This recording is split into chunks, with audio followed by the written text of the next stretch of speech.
예, 안녕하세요. 이변에 있다 이동현 변호사입니다. 예, 오늘은 나비약 중고거래와 오남용 경찰 수사 대응 방법에 대해서 좀 알아보도록 하겠습니다. 나비약 요즘 최근에 좀 많이 이슈되고 있죠. 저는 대한변협의 형사 전문 변호사로 등록되어 있고 형사사건 중에서 마약사건, 성범사건, 교통사건을 주로 다루고 있습니다. 특히 마약 관련해 가지고는 여러 기관이나 기구의 고문이나 자문 역할을 하고 있고 굉장히 많은 위원으로도 활동하고 있습니다. 그리고 굉장히 많은 사건 진행해서 무혐의나 기소유예, 집행유예 등 좋은 결과 도출했고 현재도 굉장히 많은 사건 진행하고 있습니다. 그래서 마약 관련해 가지고는 전문적인 변호사라고 보시면 됩니다. 최근에 이슈가 되고 있는 이 나비약에 대해서 저한테 이제 문의를 최근에 굉장히 많이 오십니다. 그리고 이제 상당수가 당근마켓이나 번개장 인터넷에서 남은 다이어트 약을 팔았다가 혹은 처방전 없이 약을 구매했다가 경찰로부터 연락을 받고 저한테 연락 오시는 경우가 많습니다. 왜 다이어트 약이 마약인가? 흔히 말하는 나비약 성분은 펜터민입니다. 펜터민. 이는 뇌의 중추신경을 자극해 배고픔을 잊게 만드는 약물로 의존성과 중독성이 강해 법적으로 향정신성 의약품 라목으로 분류됩니다.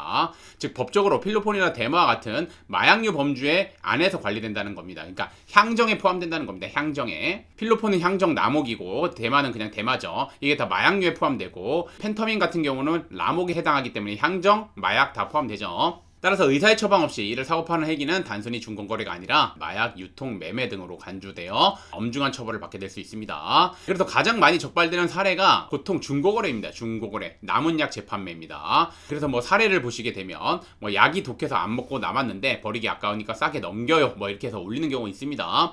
경찰은 마약류 불법 유통을 실시간 모니터링하고 있습니다. 이런 글을 올리는 즉시 수사 대상이 되며 실제로 약을 주고 받았다면 현장에서 체포되거나 추후 압수수색을 당할 수도 있습니다. 구매자 역시 마찬가지입니다. 처방전 없이 약을 구매하다가 적발되면 마약류 구매, 취득 등 혐의를 받게 될 수 있습니다. 그래서 마약인 줄 몰랐다. 이런 변명은 요즘은 크게 통하지는 않습니다. 그래서 이제 마약류 관리에 관한 법률 위반으로 처벌됩니다. 그럼 처벌 수위는 어떻게 되는지 한번 보도록 하겠습니다. 향정신성 의약 펜터민은 불법으로 매매하거나 소지한 경우 다음과 같이 처벌받을 수 있습니다. 매매알선, 소지, 사용 등 5년 이하의 징역 또는 5천만 원 이하의 벌금, 상습범일 경우에는 형량의 2분의 1까지 가중 처벌됩니다.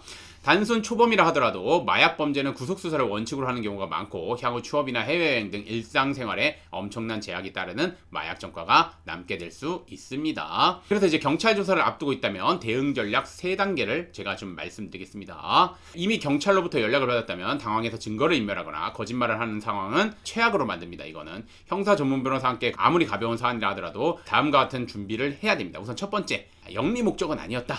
남은 약을 판 거다. 이걸 증명해야 됩니다. 그래서 남은 약을 소량 판매한 것이다. 이것이 전문적인 마약 유통이 아니라 단순히 부주의나 무지에 의한 행위였다. 라고 소명을 해야 됩니다. 그리고 판매 금액이 적고 단발성 거래였다는 점을 강조하며 기소유예를 목표로 해야 됩니다. 그다음 두 번째로는 의료 목적의 복용이었다.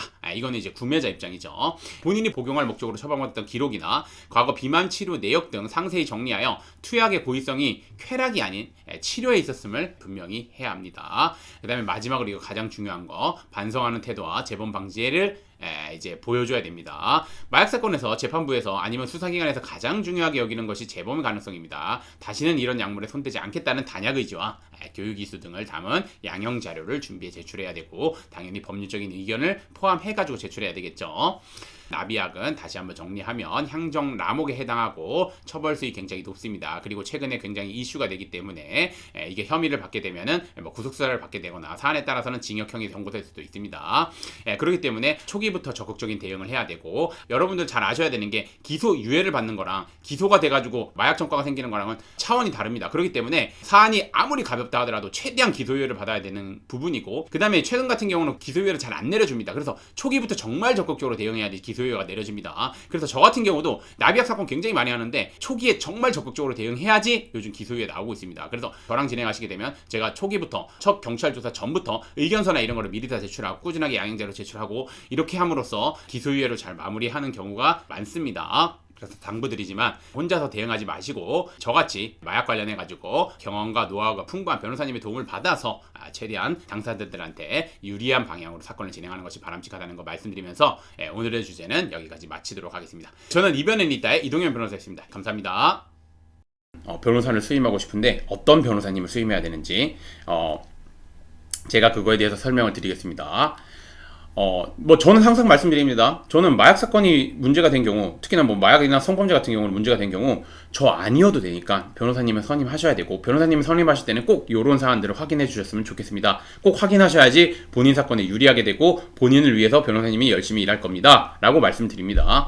그래서 이제 보시면 첫 번째로 우선 마약 사건은 마약 사건만의 특징이 있습니다. 그래서 일반 형사 전문 변호사님이라고 해서 다 마약 사건을 하는 게 아닙니다. 형사 전문 변호사님 중에서도 마약 사건을 전문적으로 많이 다뤄보고 전문적으로 하셨던 분들한테 가셔야 됩니다.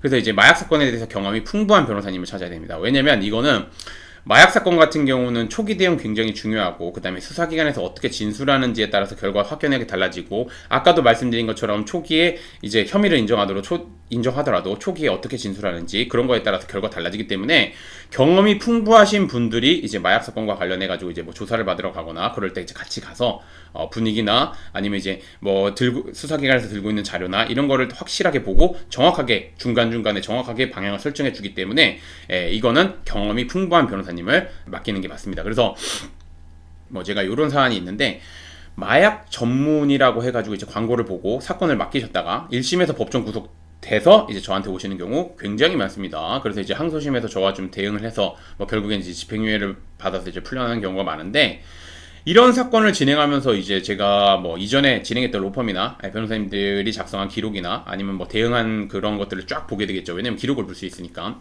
근데 그걸 보면서 제가 항상 느끼는 게 마약 사건을 제대로 대응하지 못했구나.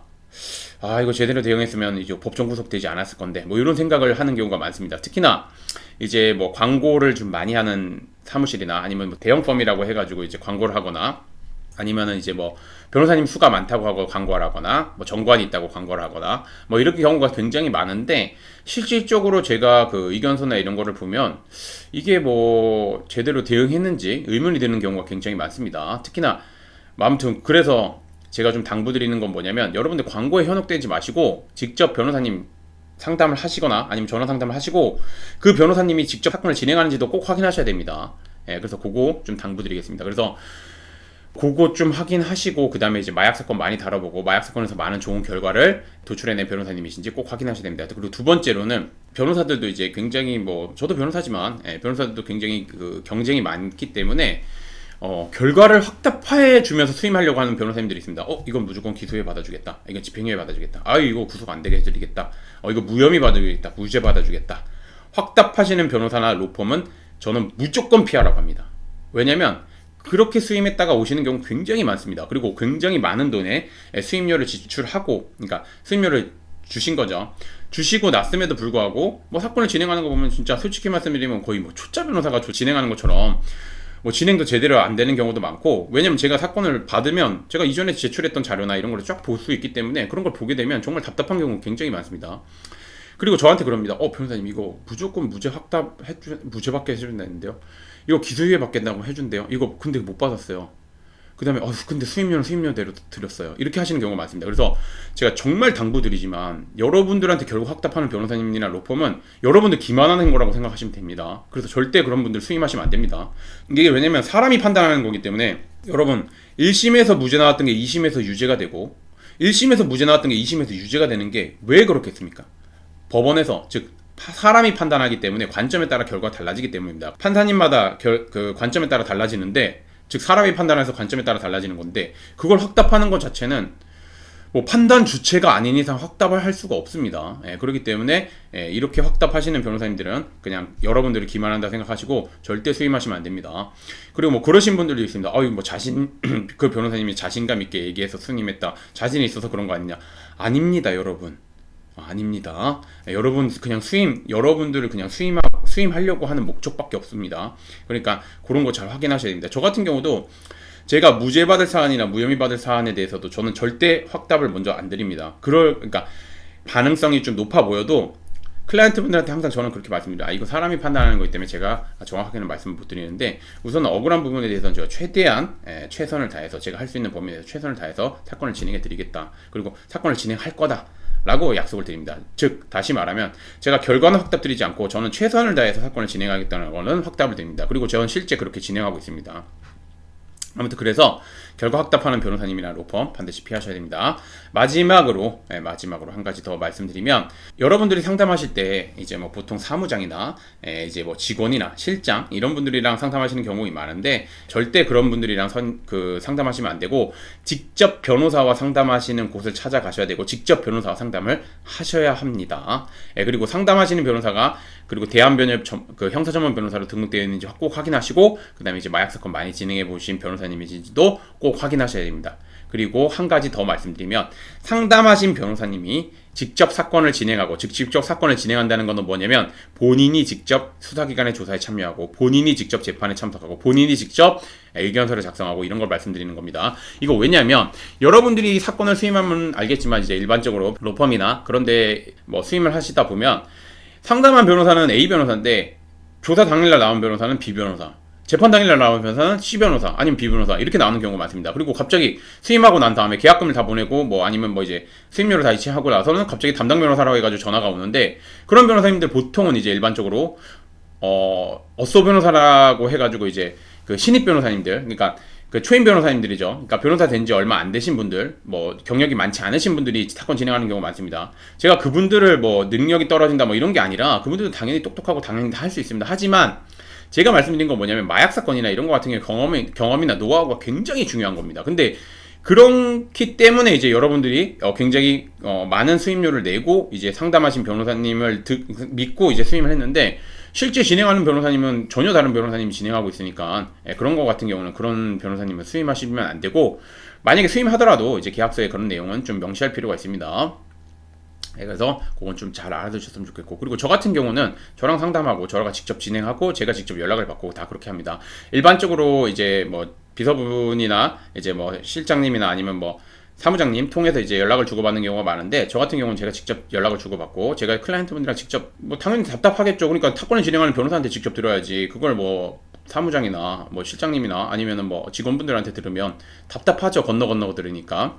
그래서 저 같은 경우 직접 소통하고, 그 다음에 제가 클라이언트분들한테, 근데 제가 말씀드립니다. 제가 뭐 재판 들어가거나 이럴 때는 바로바로 연락을 못 받을 수 있는데, 아무튼 제가 재판이나 이런 거 끝나고 나와서는 항상 다 연락을 드립니다. 그리고 뭐 저 같은 경우는 직접 연락을 주고 받으니까 그것도 잘 알아두셨으면 좋겠습니다. 그래서 제가 뭐 말씀드리는 건, 직접 연락을 주고받는 변호사님과 사건을 진행해야 되고, 상담하시는 변호사님 직접 진행하는지 꼭 확인하시고, 아무튼 뭐 이런 것들 확인하셔야 됩니다. 확인할 것들이 굉장히 많죠. 근데 확인 꼭 하셔야 됩니다. 왜냐면 본인 인생이 달린 거기 때문에 이거 그냥 맡기시면 안 됩니다. 광고 이런 거 보고 맡기시면 안 되고, 여러분들 사건을 진짜 진심을 다해서 해줄 변호사님을 맡기셔야지 여러분들이 원하는 결과 얻을 수 있습니다. 그렇게 좀 당부를 드리고, 오늘의 주제를 좀 마치기 전에 제가 좀 말씀드리면, 저 같은 경우는 뭐 제가 지금 뭐 여러 가지 요건들을 설치했는데, 변호사 선임할 때 뭐 그 요건들 당연히 저는 충족하고 있고, 그 다음에 저는 그거보다 더 하려고 노력을 많이 하고 있는 변호사입니다. 그래서 여러분들 혹시나 이제 뭐 저의 도움을 필요하신다면 여기로 연락을 주시면, 제가 직접 연락을 받으니까 연락을 주시면 감사하겠습니다. 오늘의 주제는 여기까지 마치겠고, 저는 이변에 있다의 이동현 변호사였습니다. 감사합니다.